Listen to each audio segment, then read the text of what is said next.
You tell yourself you cannot step away because the business depends on you. But the business depends on you because every decision you have made for the last 3 years was a decision to make it depend on you.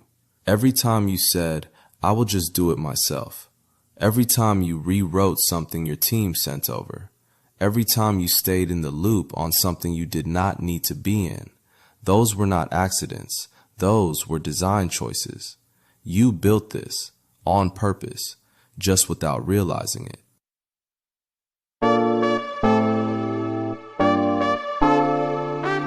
This is Notebook of a COO. If you are building a business and you want operational thinking instead of motivational content, subscribe now. This show is not about hustle. It is about the systems that actually scale businesses. Season 2. Let's get into it. Most operators think owner dependency is a systems problem, so they do what the internet tells them to do. They document their processes, they hire a virtual assistant, they buy the project management tool, and 6 months later, they are right back where they started. Same phone, same 11 messages on Monday morning, same feeling that the business cannot move without them. The reason the fix did not work is not that they picked the wrong system. The reason the fix did not work is that the fix was aimed at the surface.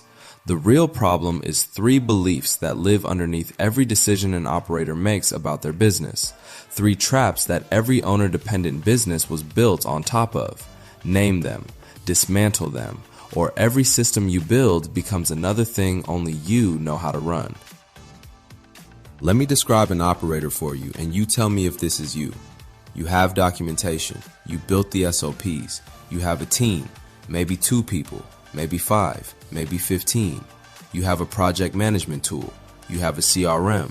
You have automations running, and you still cannot take a real weekend off. You still get the Saturday morning phone call that could have waited until Monday.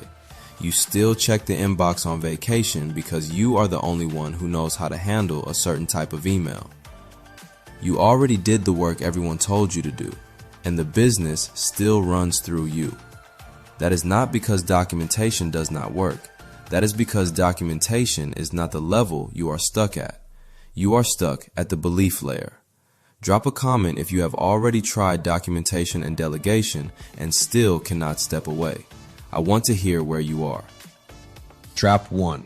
The control trap. The belief sounds like this. If I do not do it, it will not get done right. That belief feels like experience. It feels like professionalism. It feels like accountability. It is actually the single biggest cause of owner dependency in a business. Because that belief does not just keep you doing the work, that belief keeps you reviewing every piece of work your team does, every email before it goes out, every deliverable before it ships, every decision before it lands. You tell yourself you are protecting quality. You are actually training your team to stop thinking. Why would they make a call on their own when they know you are going to review it anyway? Why would they build judgment when they know the judgment does not need to exist until you see the work? You are not protecting the business. You are removing every reason your team has to develop the skill that would let you step away.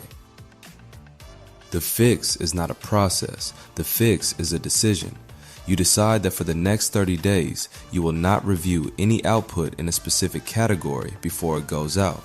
You pick the category. You pick one, and you let the work go. Some of it will not be how you would have done it. That is the point. What you are building is not your exact style replicated 10 times. What you are building is a team that can execute without you. Those are 2 different things. Trap 2. The quality trap. The belief sounds like this. My standards are too high for anyone else to meet.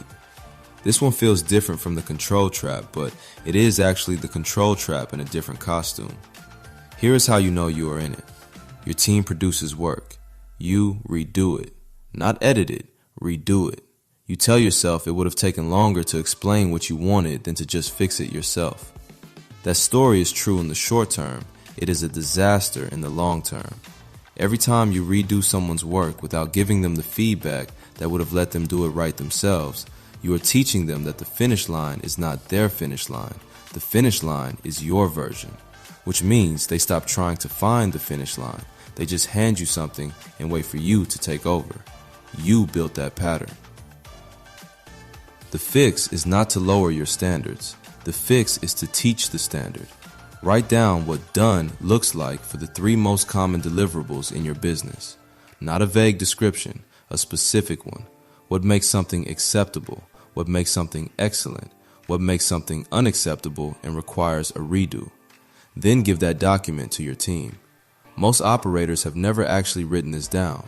They hold the standard in their head, get frustrated when nobody meets it, and quietly reinforce the pattern that makes them indispensable. Write it down once, share it, stop redoing the work. That is the move.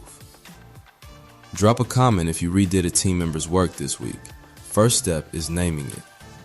Trap 3, the indispensability trap.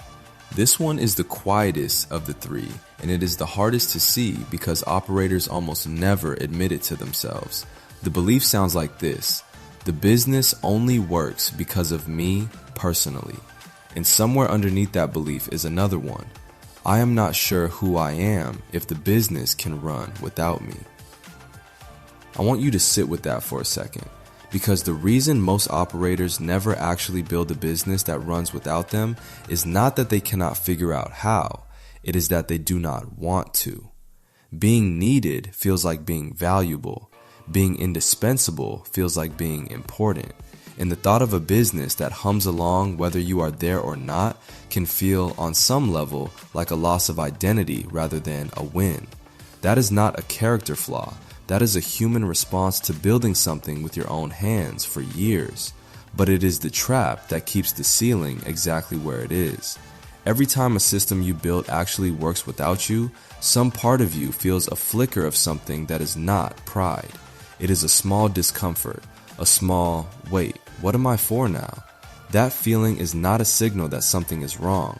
That feeling is the exact feeling of a business becoming a real asset instead of a real job. The operators who scale past this do one specific thing. They redefine their role on purpose. They decide what the business needs from them that only they can give. Strategy, vision, key relationships, capital decisions. The 3 or 4 things where their unique judgment genuinely matters, and everything else gets handed off. Not reluctantly, deliberately. If you have never written down what your actual job in your business is supposed to be 6 months from now, you do not have a role. You have a habit. And habits are what built the trap in the first place. So what actually changes this? 3 moves. Move 1. Name the trap that is most true for you right now. Not all 3. 1. Which belief is driving the most decisions in your business this week? If you do not know, you are probably in the control trap. Most operators start there. Move 2. Audit 1 week of decisions against that trap. Every time you made a decision this week that was driven by that belief, write it down. The email you sent that could have gone to your assistant. The meeting you took that could have been delegated. The work you redid. The approval you required. That list is the intervention, because the moment you can see the pattern on a page, it stops being invisible, and patterns that become visible can be changed. Move 3. Bring in the operator layer. This is the move most operators skip because they think they have to do this alone. You do not. Here's your one move out of this episode. Take the free operator assessment. It tells you in 3 minutes exactly which trap your business is organized around right now, and what the right next move is for an operator at your stage. 3 minutes, free. Link in the description.